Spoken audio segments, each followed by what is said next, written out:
boys came and got us, man. Oh, they just gonna keep running with it all. Let's Yeah, cut it out. them Pull boys, the them plug. boys. Yeah, they say, They, hey, they what them watching. boys over there doing, man? The boys put a plug on us.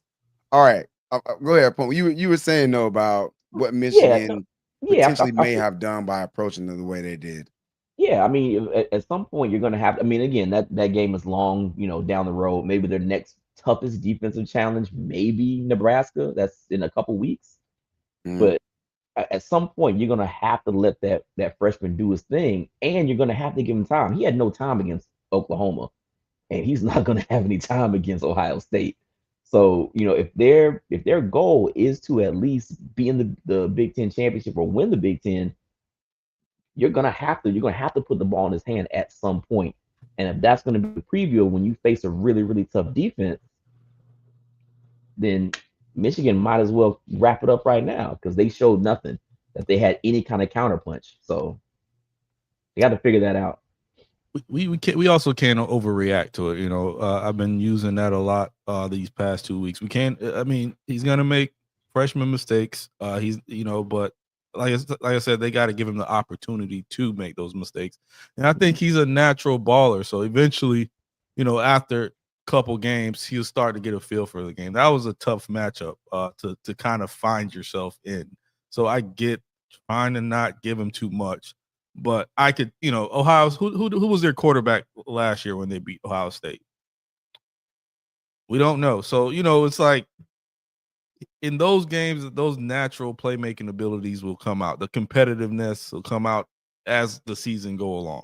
And one thing we do know is that defense travels, a running game always travels. And if he comes along, they could still be a problem down the stretch. I think they can. I think they can be a problem. I think they will be a problem. I'm not against bringing the guy on slowly and let him get his feet up under him. Don't ask too much too soon. And we'll see, right?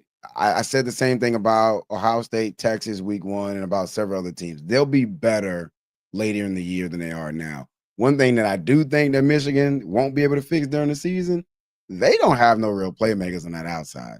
There's not a receiver over there that strikes fear in the defense that I saw at all. And I think that's a bigger issue. Underwood's got his ceiling is through the roof. Them receivers, the ceiling is the ceiling. The ceiling is the floor. The ceiling's right here, man. The receiver's not being dynamic. But again, he will draw more receivers. When you go into the portal and the high school recruiting, receivers will want to play with him, and I think they'll be fine in the long run. Do you think this game is indicative of what you've kind of been mentioning? Like, it's like, okay, yeah, bring them along. This game doesn't really, it sucks. You lost, cool, but it's not going to hurt you in the long run. Whereas before, okay, it's 15 versus 18. You lost to somebody that was ranked lower than you, and now it completely blows your chance. So before, it's like, okay, if you're going to put the freshman out there, you're going to play the freshman to win, as opposed to, okay, well, we're not going to put him in too much trouble because we're playing the long game, and this is not a conference game. Where before, you need to win every game. Put that freshman out there and make him better. I It's don't. I like mean, it's a little 11. disappointing not to let that amount of talent loose. If you trust them or you don't trust them, because to me, when I watched that game, I didn't feel like they trusted him enough to make plays. Let's rely on our running game, and we'll go from there, and we'll see how much it can carry us. Whereas if this game really mattered, you're gonna let it fly. It's a ranked game. It's 15 versus 18. Let's go. Cuz let me I ask think. you this. Go Oh, ahead. go ahead. No, I was going to say I think they just played not to lose as bad. An 11-point loss in Norman, if you're have only 2 losses at the end of the season, might not be as bad. So I think they didn't play to win the game; they just didn't play to get blown out. Right. That's today's college football. That's my point though. It's today's college football. Now, cuz let me ask you this though. What if they come out late in the year and they're playing Ohio State and they're doing exactly what you said? Do you still feel the same way? Or do you say, okay, I saw the long game, I saw the strategy. This is a must-win game. These are the Mhm. games where, yes, we're gonna put all the cards on the table. Do you feel differently about the way that they're approaching his freshman season then? Uh, I guess that's my thing. I can't because if that's kind of the way you play ball. It's like Stu hit me up the other night when Florida lost. And he's like, "Yeah, it kind of sucks because I would like to beat a ranked Florida." I'm like, "It doesn't matter anymore. Even if we Right. lose that game and win the ACC, losing to Still in. Florida at the end of the year doesn't matter." Whereas Yeah. before, no, we need to beat Florida. Right. It doesn't matter. So no, I'll still feel the same way, but it's kind of a point that you kind of been making before. It's like it sucks that all the games don't matter anymore. And I felt No. that watching that game and their attack against Oklahoma. It's like, yeah, let's play it safe, guys, because we still gotta get into conference play. Well, that's kind of lame. This is a top 25 matchup. That's Hey all. man, it's And I different guess when you go ahead. no, I was just gonna say, I guess as a fan, I'm watching to not to think that way as well. I would hope they were actually trying to win that game, and that was their game plan to not open up the offense as much and lean more on the running game as a fan. But I could see how you would think that way, Pump. I get it. All right, guys. Well, I mentioned it at the outset of the last video because YouTube came in, they kicked us out. So we appreciate everybody jumping back in. If you're in here, we appreciate you tuning in. Please hit that like, please hit that subscribe. Please tell a friend who can tell a friend who will tell a friend. But I mentioned next week. Now, next week has must-win games. Next week has games where people should not be coming in with the gloves on, trying to babysit and keep stuff for later. If you've been holding back plays, Billy Napier, this ain't the week. This is the week you open it up. We got a slate, guys. We Yeah. have a slate of games next week. So we'll use the graphic we got here. The graphic is kind of showing us, I like it. what those games are going to look like. Oh, there we go. And we can kind of use that as a springboard. We won't spend a ton of time on each game, but we'll spend a little bit of time just saying what are we expecting and what do we think is going to happen. So let's start at the top. This game is, I want to say it's sneaky, but it's not. Because if you think Georgia Tech is still a sneaky opponent, then you just don't watch enough ball. Clemson is on the road at Georgia Tech a week after being down double digits to Troy at home. And I don't mean Troy as in Aaron III. I mean Troy, the football team. They were down at home to Troy, found a way to come back and win it. And now they got to go down there to Atlanta where they're going to run the ball. Now, one thing that people don't remember, as they had a lot of hype for Clemson's defensive line, they were in the 80s in run defense last season. So far this year, that defensive line has not graded out anybody from a PFF grading perspective. Not one D lineman has graded out above 80 in a single of their 2 games. And the second game was a layup game. The second game was supposed to be a slam dunk game. And still none of those D linemen graded out extremely well. What do you guys envision for Clemson going down there to downtown Atlanta? Chaos. I mean, you mentioned that, the second week's supposed to be a tune-up week. And the fact that you're fighting for your life in week 2 when there's, a few teams out there putting up 70 points on some of these teams and you're down, Cade Klubnik threw another pick, another week, another pick. Shout out to cousin Matt. At what point does Cade turn that corner? Is there no corner to turn? Because you're playing at Georgia Tech and they're squabblers. They're gonna make it messy. They're gonna run the quarterback. They've got a pretty good running game. You mentioned the D line, they haven't been that great against the run. They're essentially living off of potential right now. And I think it's gonna be a crazy environment, and Cade's gonna have to step up. And I don't see it happening. I don't see it happening. I could see Georgia Tech running away with this one because you can't stop the run, and oh boy at quarterback ain't no joke. He can't throw it, but he gonna run all over him. That's how I see it going down. Yeah, no, listen, Haynes King is low key that guy. Just a really, really good college football quarterback, right? Yeah. Don't think he's going to be anything more than that, but that's enough. And Clemson just finds a way, it seems now, to just get themselves in these predicaments where I thought that Cade, I'll be the first person to admit, I thought that after late last season, Cade had turned the corner. And He turned the page backwards. he turned the page back. Hey, that boy flipping this way. It seems like the same problem. The fact that a Dabble Sweeney defense is having this much trouble, honestly, is shocking to me because I thought that Clemson, worst case scenario, they're at least going to hang their hat on defense, and that hasn't been the case. You know what I mean? Yeah. And what Georgia Tech is going to do, they're going to run straight at you. They don't care. They don't care who's in front of them. They're going to run that football. And if Clemson's offense can't get anything going, I don't trust Georgia Tech's defense to, stop you like that. So if it turns into just kind of this ground and pound game, that's just set up for Clemson to lose. If their offense can't do anything and it's just a run, I put my money on G Tech.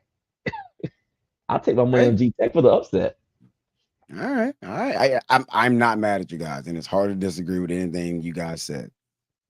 Another big game. Speaking of teams out of the state of Georgia, Georgia's going on the road. The boys are going up the Rocky Top. They're going to visit the Tennessee Volunteers. Now, I will say, so far, neither of these teams have looked like people thought they would look.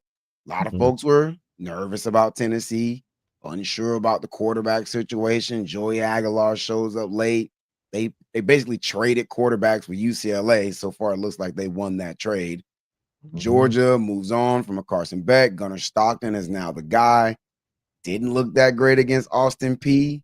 They were able to pull out a 22-point win, but it didn't look impressive. And some of the Georgia faithful are already starting to have questions about his ability to really push the ball down the field. He's running, but he's not throwing it impressively thus far. How do you guys see this game going up there in Knoxville? The only thing that I've seen. Hey, hold on, man. Taj Boyd was solid, man. I was a Taj Boyd fan, man. The only thing that I can see about this game, like especially with Georgia, is they haven't played anybody, right? So like this, they don't really have anything on paper that I feel like is worthy of it. Like, okay, fine, Gunnar Stockton played crappy against the Plant City High. So what, right? He didn't look great. Cool. The one thing that I can say, like when you're playing these crappier teams, just play really good defense because they're not better than you. At least Georgia has done that. I feel Georgia's only allowed 13 points all season. 13 points all season playing Marshall and whoever Austin Peay is. Who is that? Austin Peay. You know Austin. Austin. Now I don't know, but hold on. Their mascot looks kind of fire though. I ain't gonna lie. I don't even know what that is. Man. Oh, the Governors. That's actually a pretty dope mascot. Anyway. Hello, Governor. The Georgia defense on point. Cool. Tennessee, I don't know what to make of Tennessee. They haven't played anybody. They're also given up like almost 30 points to Syracuse. Why? Why? So it feels like Georgia hasn't played great on offense. Tennessee hasn't played great on defense. Georgia has. Tennessee hasn't. Money on Georgia. They're gonna stop them. Tennessee ain't gonna do nothing. I don't know how to feel about this game because I'm kind of leaning towards the offense, and in a sense, because let's be honest, Georgia's defense hasn't been elite. Maybe I want to say the last year or two. They were in a shootout with Georgia Tech last year. They lost to Alabama. So it's not the vintage Georgia defense that we're known to see from Kirby. So I don't want to just give them the hype defensively just off of years past. And what I'm seeing from this Tennessee offense thus far this season, I kind of believe it. Maybe not to the tune of 77 points or whatever 45 against Syracuse. They're averaging 58 points a game this year. And they're playing at home, a comfortable environment. And I think they're going to want to get Gunnar into a shootout. And if that's the case, I can see Tennessee running away with this because Gunnar Stockton, he's a game manager, a squabbler. He gets a lot of respect from guys, throughout the team. because of how he approaches the game. But if you get into a game where you have to continually answer score after score, I don't think that's the game they want to get into. Now, if it's a slow paced game where they're pounding the ball, you're hitting a couple slants, and you're controlling the pace of the game. If you're Georgia, I could see where Georgia could win this game. But, I'm going to have to go with Tennessee on this one, just simply because they're at home and that offense is red hot. The fact that y'all split on this is actually kind of surprising, man. It's kind of crazy. I just happened to, I don't know why I looked it up. The last 8 matchups, all Georgia. All of them. It's about time. Rocky Top. None of them close. The closest result in the last 8 years, or the last 8 matchups between Georgia and Tennessee was 2022, and Georgia won 27-13. That's still by 2 touchdowns. Sheesh. Tennessee's due. They are due. And honestly, if they're going to do it, I feel like this might be the shot. I don't know if I'm picking them to win just yet. I don't know if I'm there yet, but I do feel like if you're going to do it, this might be your opportunity to do it, because Georgia has not looked like the dogs of recent. They have not looked like that dominant team. The offensive line hasn't been pushing people around. The run game still hasn't really taken off. Gunner hasn't shown that he can really carve up a defense with his arm. If you're going to do it, this might be a shot. I don't know. Again, not sure that I'm picking Tennessee, but it sounds like it. You got to pick somebody. It's just not going to be tonight. All right. This renewed faith in Tennessee is weird to me, by the way. It's not renewed faith, but Tennessee has had one good season with Hendon Hooker playing out of his mind, throwing to Brew, whatever his name was. Brew McCoy.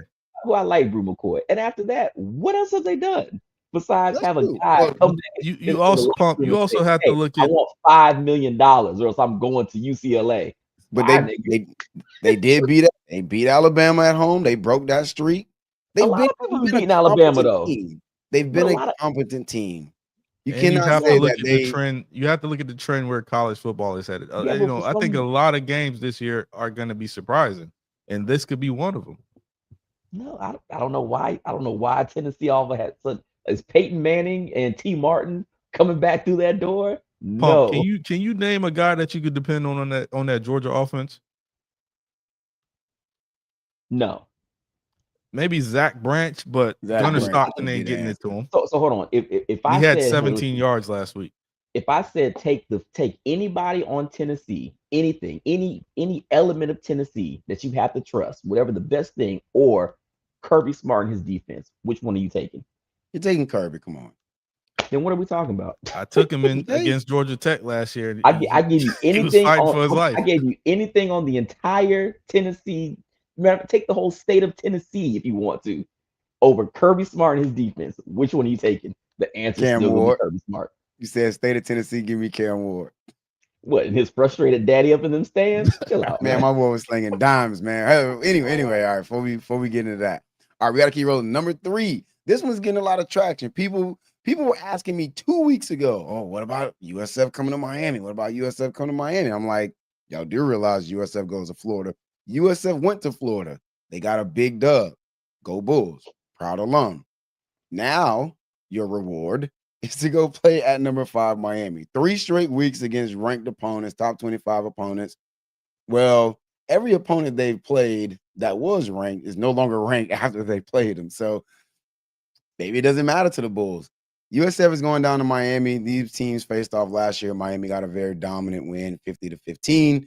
How do you guys envision this one going in the 2025 version of this matchup? Can I ask a question to you, Breeze, before I answer this? Just entertain it. I don't think it'll happen, but what if Florida State or USF actually beats Miami? You think they should be number 1? Yes. Why not? What? No. Why are you laughing? I mean, is that not a fair question? It's not. No, it's not. Who has a better resume? Who in the country has a better resume than USF would if they go down to Miami and beat the Hurricanes? If we're supposed to be going off of resume, like we should. If you know how I feel, you know how I'm going to answer this question. And I agree with you. Rankings shouldn't exist before week 6, but they do. And since they do, and they're based on who are you beating week to week. Nostalgia to the Not side. be number one. Put the nostalgia to the side. Actually, you know what? Fine. Rank them number one. Go for it. That's all. Go for That's it. all I'm saying. Because to be honest, again, rankings don't really matter anymore. So yeah, they can. You know what? And then hopefully at the end of the year they'll be UCF and claim a part of the title. All right. Nah, we ain't doing go that. for We it. got too much self-respect. Oh, you got too much We're integrity not for doing that? Yeah, we ain't doing that. Come on, hey, tighten up. All right, so I think USF comes out, punches Miami in the mouth one good time. You know how you run up to somebody that's big that just take one shot, think you go knock him out, and he don't flinch. I think that's what's gonna happen. They gonna get one tutty in the punch him right in the mouth, and then it's just gonna be a romping. I think just on both sides of the line of scrimmage, it's just too much, and you're giving your best shot up until this point. I don't think they should unrank them after this week, because of what they've done thus far this season.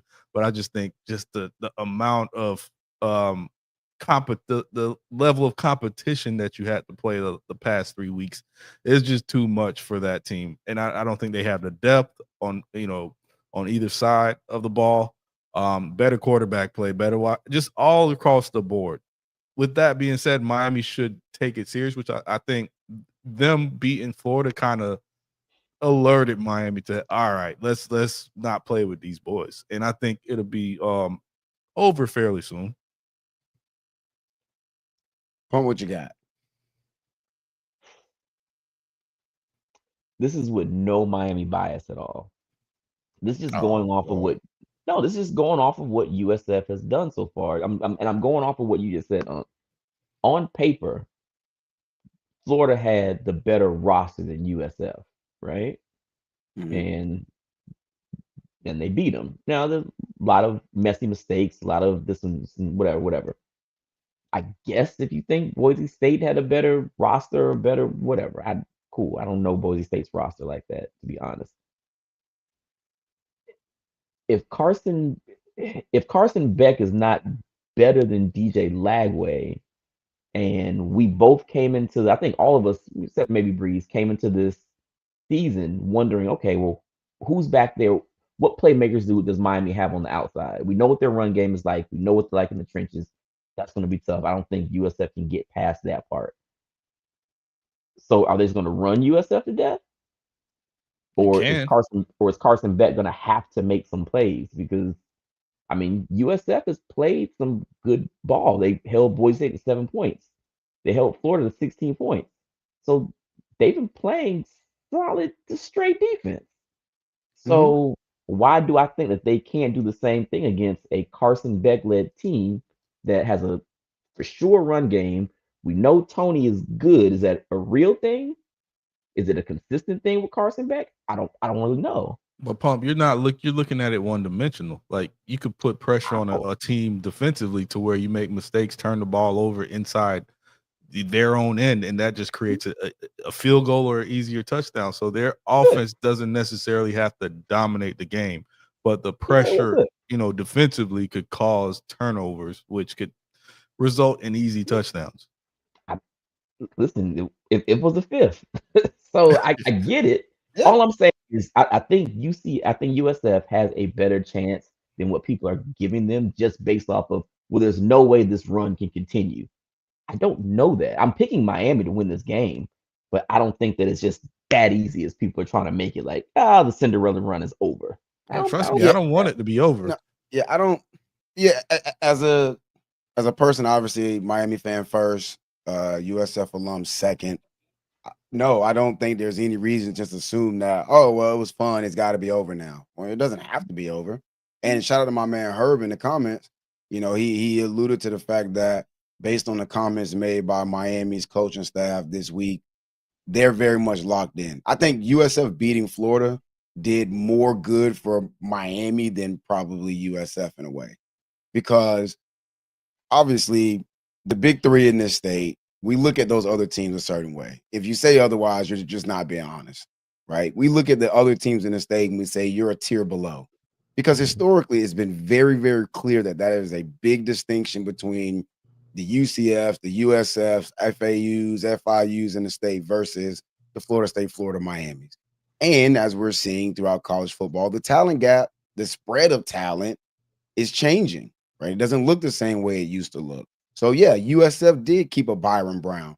When in years past, he might have left. He might have went and chased a bigger bag somewhere and he decided to stay. And so now he's at USF. They have a lot of consistency. They have a lot of returning guys on that roster. And I think that's great for them. And I think they're going to continue to have a really good year. I think Unk talked about one of the things that's going to be a big problem, the depth perspective.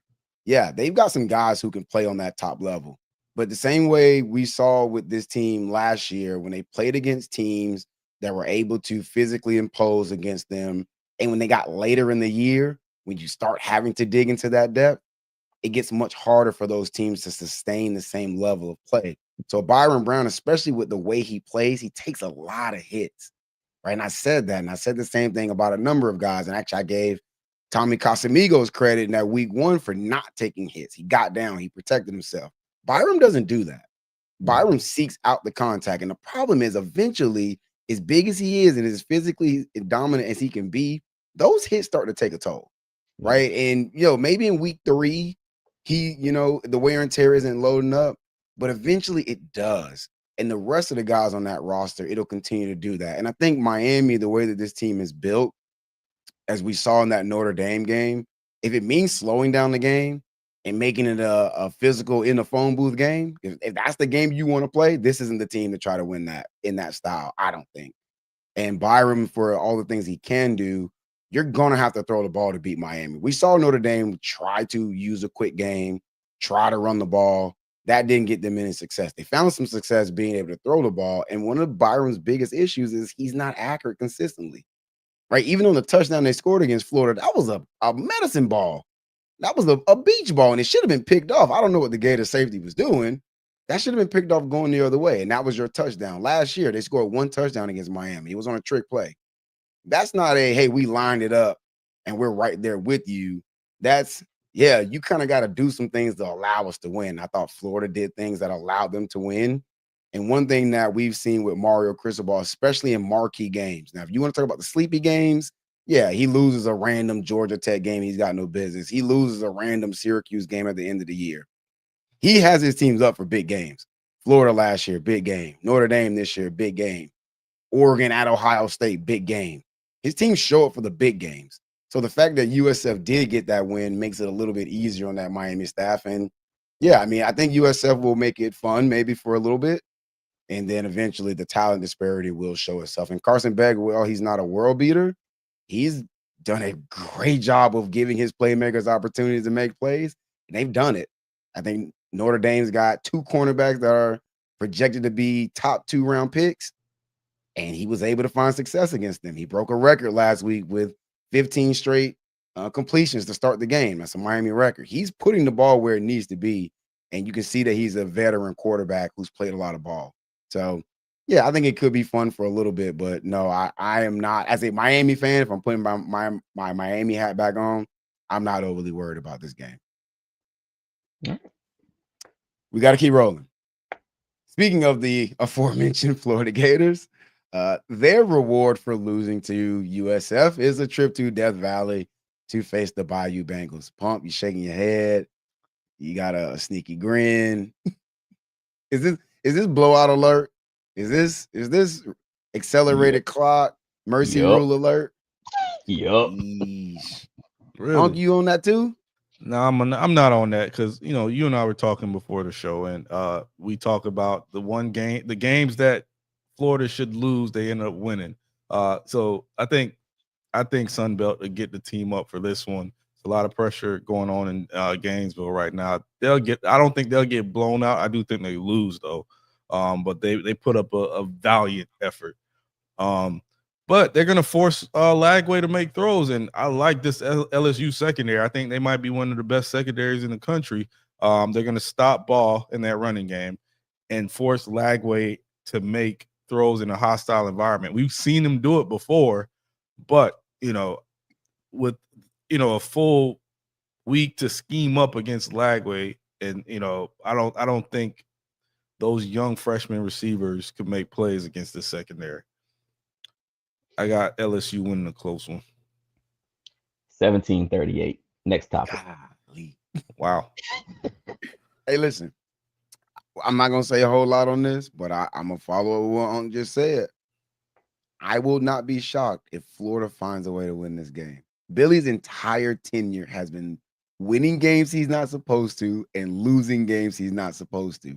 He know how to keep a job. Bro, he just won't go away, bro. Like, he will not go away, man. Like, he won't He's die. Jason. Bro, he He's won't Jason. die. Bro, that man will not die. Everybody, we all flushed the toilet on him last year. All of us. Yeah. He walked out the bathroom and you came back in and there he was sitting on the seat still. And it's like, bro, I know I just flushed you. You know what the funny part is? He still has an opportunity to win out or have a really good season where he still won't die. Bro, He'll still have another year. Bro, there's a chance that he does not die, bro. There is a chance. I'm more as a Miami fan, I'm more worried about the Florida game than the USF game, and I just watched USF beat Florida. Telling you that right now. Last game that we're going to talk about is there, man. He's got the talent, man, and he just I don't know. I don't know what he's doing, how he's doing it, bro, but he be finding ways, man. Last game we'll talk about for this week. Number 15, Texas A&M. The Aggies are going on the road to face the number 8 Notre Dame Fighting Irish, who are looking to get back into some winning ways, get their mojo back. This was a week 1 game, week 2 game last season. Notre Dame went down to College Station and got a win. Return trip up there to play in front of Touchdown Jesus. Who y'all guys got in this game? Looking at the line on that game, I think my bad. Go ahead. No, give me the fight in Mike Elko's. I don't believe in CJ Carr in this Notre Dame offense. It's one-dimensional. And any smart defensive coordinator that plays a one-dimensional team forces them to do the opposite thing of what they're good at. And Mike Elko, he's known for great defenses. Marcel Reese, he's taken another step. I think he scrambles all over him, and it's not even close. This one I don't think will be close. Really? I don't think Notre Dame is that good this year, and not because Miami beat them. I just don't, I don't think they're that good. I believe in everything that Unc just said. I just don't believe in the score. I think that game will actually be a little bit tighter. I got 21-13 in that game. I got the Aggies winning, I think. Mm-hmm. No. I got the Irish winning, I think. I'm sorry. Here's the thing, man. You just said that a good D coordinator will take away what the other team does well. Who are the receivers over there at Texas A&M? Who's the running back? So if the game is going to be determined by Marcel Reed running around, I don't know if that wins this game. It didn't win last year, right? Like they played this team last year, and I thought Texas A&M had better receiving talent last year than they do this year. Their best receivers now at Georgia. Who are the playmakers over there? So yeah, I think they'll play good defense, right? I believe in Mike Elko. I think we talked about it. Texas A&M is a dark horse in the SEC. Year 2, you expect them to be even better, but we saw them be a little slow out the gate in their first couple of weeks. We saw them not be able to move the ball on this Notre Dame team last year. Notre Dame was one-dimensional last year. They couldn't throw the ball. Riley Leonard couldn't throw, and they still won. TJ Carr's a better thrower than Riley Leonard right now today. So if we're talking about teams that are one-dimensional, I think Texas A&M is more one-dimensional than Notre Dame is.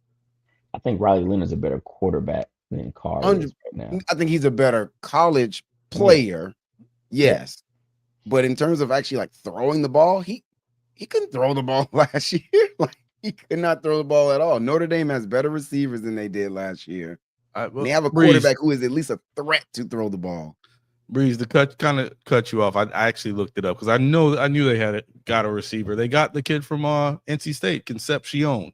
He's a pretty good receiver, and then they went and got Mario Carver from Mississippi State, who's a speedster. You had me at KC. I'll give you that one. No, I'm saying but Carver's their leading receiver this year. He's already had 2 100-yard games, and he's got 3 touchdowns. So he's got like a 10-300 type speed. So they might not be household names, but they've got weapons, So okay. And then you add the dynamic in reset quarterback. Listen, again, the same thing you just said about Carr. If I'm playing Texas A&M, I am daring Marcel Reed to beat me with his arm. Daring him, especially when I got two corners who are supposed to be potential first or second day draft picks. I'm daring you to throw the ball. I'm going man coverage across the board.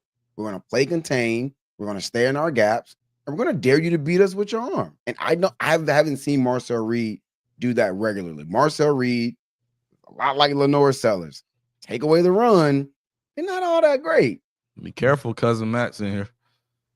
I mean, hey, listen, man. You know, look, I got a little love for the Gamecocks, man. That in about 30 days, the calendar gonna turn over, and y'all know what time it is. Don't you okay, say? I'm just saying, man. Ain't no slight to South Carolina for me, man. Just putting it out there. All right, man. That is the slate of games. It's gonna be a big weekend, so get your brownie points in. Take the wife out to dinner on Friday, because Saturday is a lot on the plate, man. Now, Saturday is not the time to be going out to these restaurants with the grass walls. Not this week. You got to do that on Friday. Y'all know what I'm talking about. Restaurants with the grass wall and the neon light. Man, y'all know what I'm talking about, man. Don't act. Get your fit off. Yeah, man. Yeah, she got y'all taking pics. She asking random people to take y'all picture. Hey, you want to take a picture of us real quick? This is not the week for that. This not the week for that, man. It's not. So strap in, handle your business, and make sure you in place for these games. We have a new feature that I want to show if I can get my stuff together. Shout out to our guy AY, who is a big fan of the show. He always shows love. He's often and watching. He has his superlatives that I'm going to put up on the screen. If I can get my life together. Where are we at? This is bad podcasting, is it not, guys? No, here we go. Do your thing. All right. Superlative number 1, the Pinky Award. Love it. The Pinky Award is they had me scared, but I held my own. This week, AY gave the Pinky Award to none other than Clemson. Clemson, as we talked about, was on the ropes against Troy. Should have lost. Them boys are down 16-0. They were able to score, I believe it was 24 unanswered, and they were able to go out and find a way to get a victory. So, Clemson, congratulations. You are the week 2 college football winners of the Pinky Award. Now, do we need to keep an eye on the Pinky Award winners for the following week or when they play competition? Because they could be on alert for an upset. Who knows? You never know what they're going to get next week. You can go from one superlative to the other. You just never know which one you're going to be. I'm already enjoying this right here. All right. AY superlative number 2 of the week. It's the Debo Award. So the Debo Award goes to a rank stolen win in beatdown fashion. This week, he gave the Debo Award to the USF Bulls, who, as we talked about, marched into the swamp and gave the Gators a nice fat L to hold on to. Shout out to the USF Bulls. You are the week 2 winners of the Debo Award. And then his last superlative number 3, it's the LAPDAK Award, the Los Angeles Police Department Butt Kicking Award is what I call it. It is a team that talked tough, but got beat handily and easily. Not an award you want. I don't know if you guys got eyes on this bloodbath. Oklahoma State, you are the winners of the LAPD-AK Award. You went out there, you ran your mouth about Oregon's roster and how much they paid for it, and they rewarded you with a good old-fashioned splattering across the field. They sent a message. That's one of those games where you can tell the team is sending a message. They were up by like 5 touchdowns. They ran a double reverse screen to the field side. Like, love it. Dan Lanning was pulling 0 punches. He wanted to send a message, and the message was completely sent. So congratulations. I didn't see when they said that. Huh?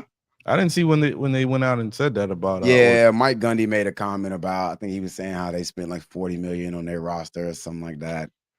Listen, if you want, Mike if Gundy you want a does that. crazy sound bite, always look to Mike Gundy. He gonna Bro, give it to you. I'm a man. I'm 40. We be running this trap, man. Well, congratulations. Running your trap won you the LAPD AK award from our guy, AY. So shout out to AY, man. Shout out to the Shout out to superlatives. AY. I like it. We're going to have these every week. Every week, there will be teams who are winners of these prestigious awards. Not The the Little Giants Giants. award. That's All right, that's guys. low key kind of disrespectful though. Come on, It man. is, and I'm not having it. As a proud USF alum, Little Giants over here. It's Debo over here.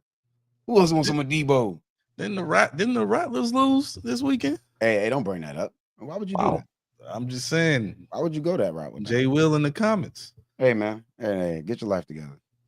All right, man. We're going to close the book on college football there. Does anybody have anything else before we completely close the door on week 3 of college football?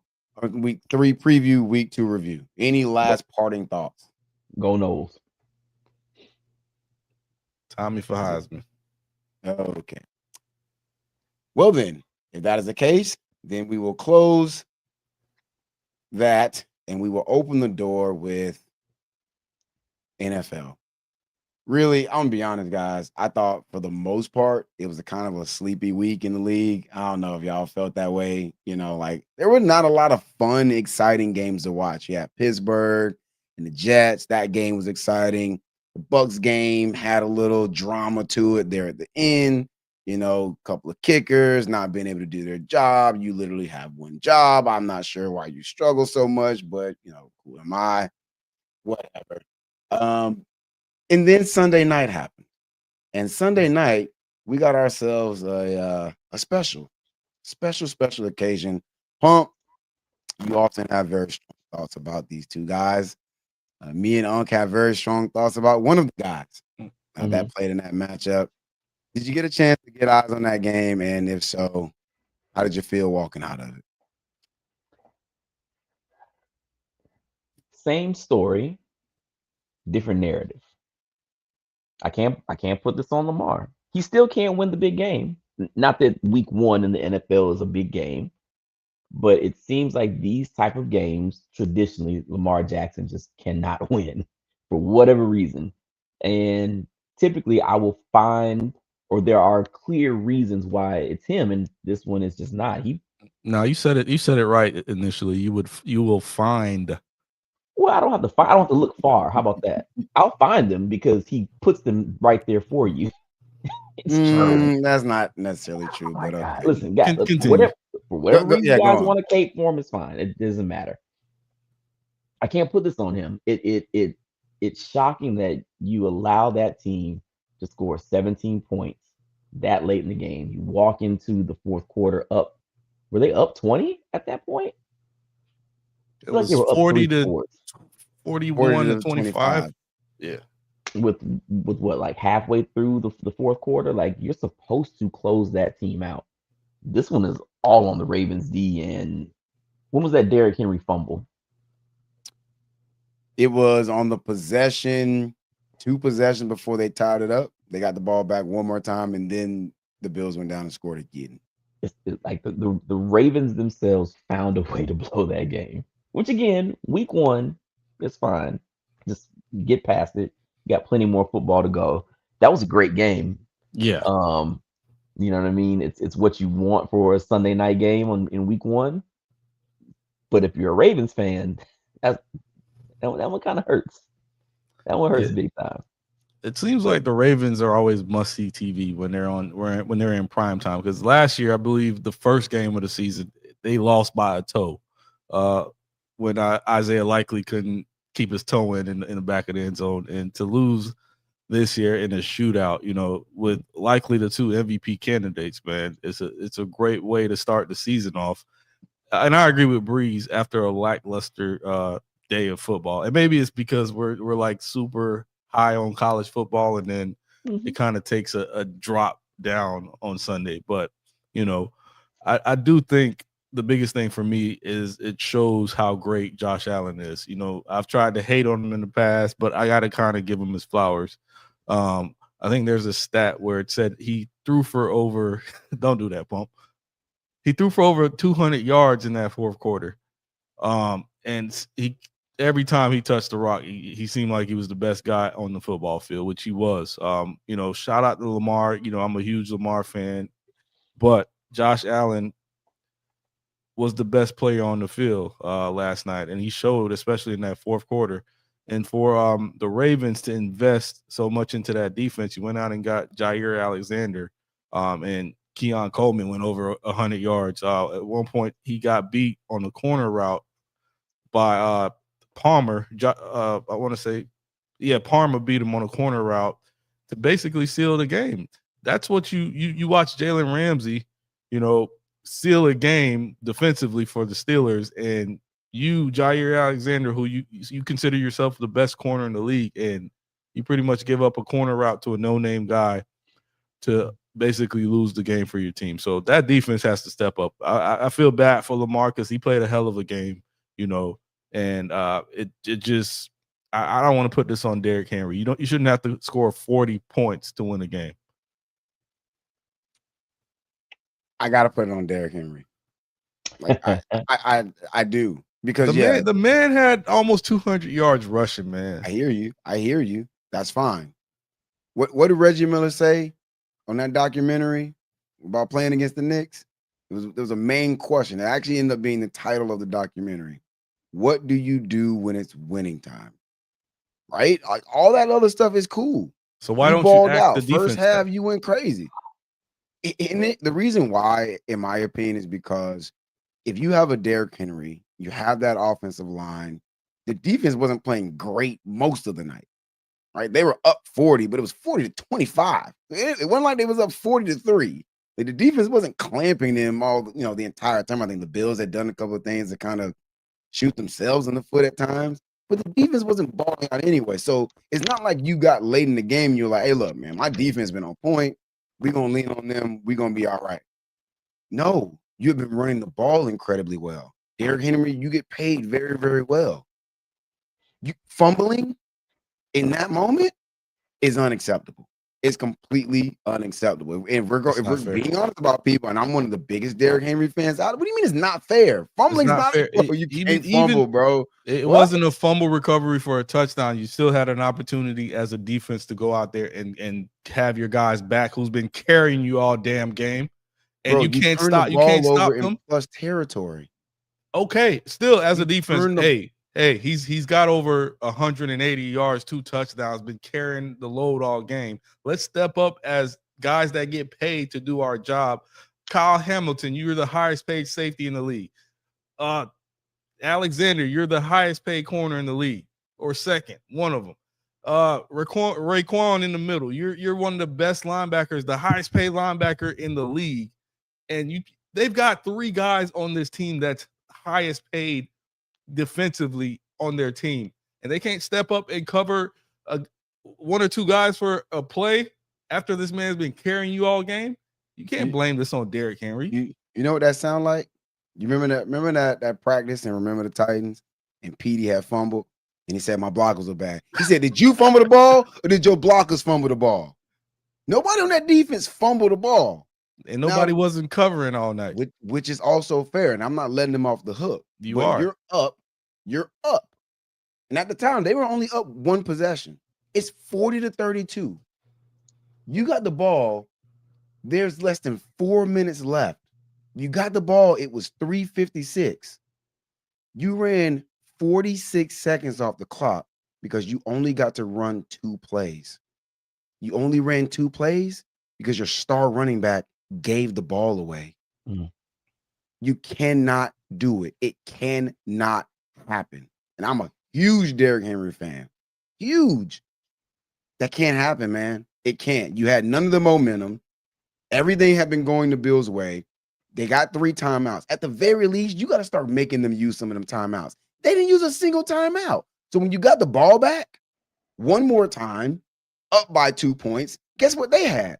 3 timeouts plus a 2-minute warning because you gave the ball away and didn't make them use any of those timeouts. No, did he lose them the game? No.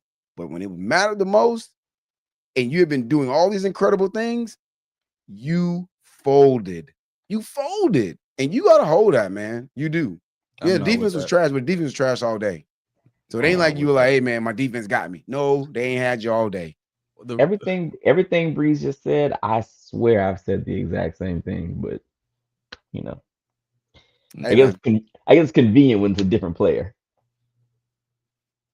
I'm not doing that We're with you not tonight. doing. Yeah, Yeah, not I'm doing not that. doing anything.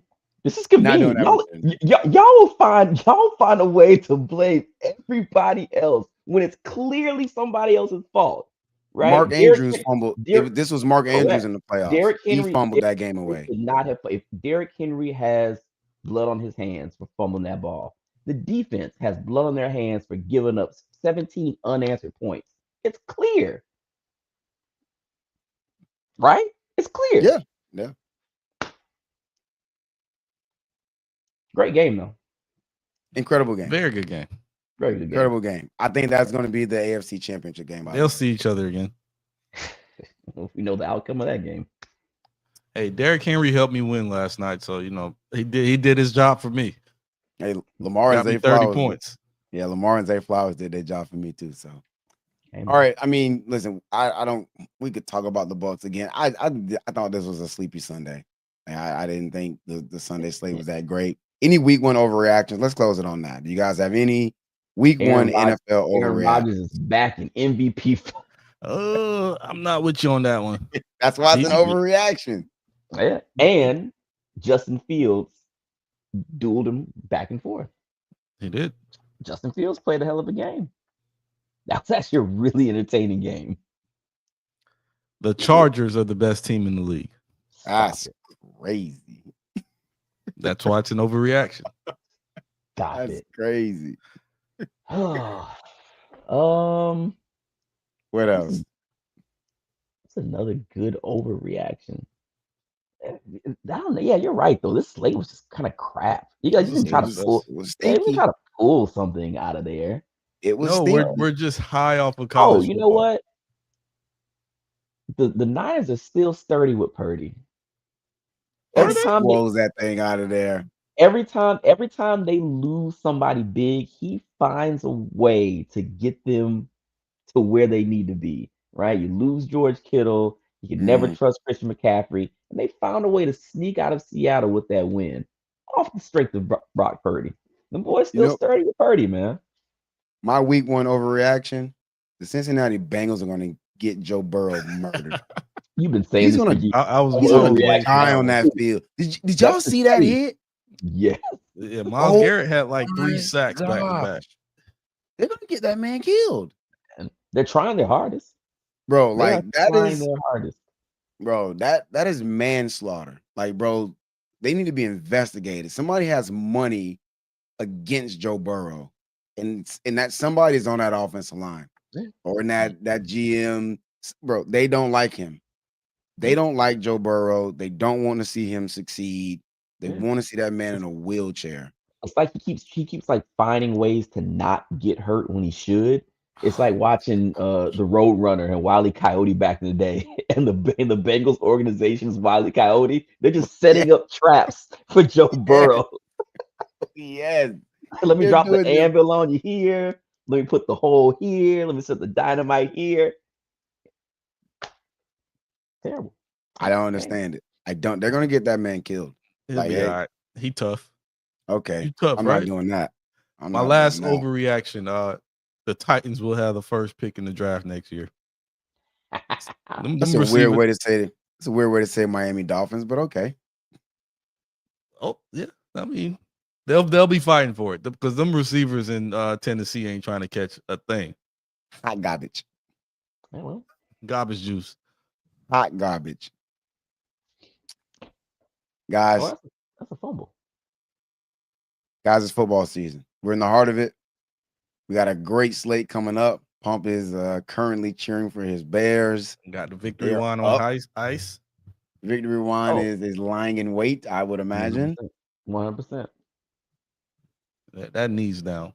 For everybody that tuned in, we appreciate everybody for tuning in. We appreciate y'all in the comments. Cousin Matt, Jay Will, AY for his superlatives, and everybody else that tunes in. Shout out my boy He Herb. better pull a luck and retire. Hey man, please hit the like, please hit the subscribe, tell somebody to tell somebody. We appreciate y'all following through. We're gonna holler at y'all next week. I'm joined by Pumpy Johnson. Yes, sir. Bear down. I'm joined by Aunt Bayless. Spot the ball. Spot And that I'm ball. I breathe.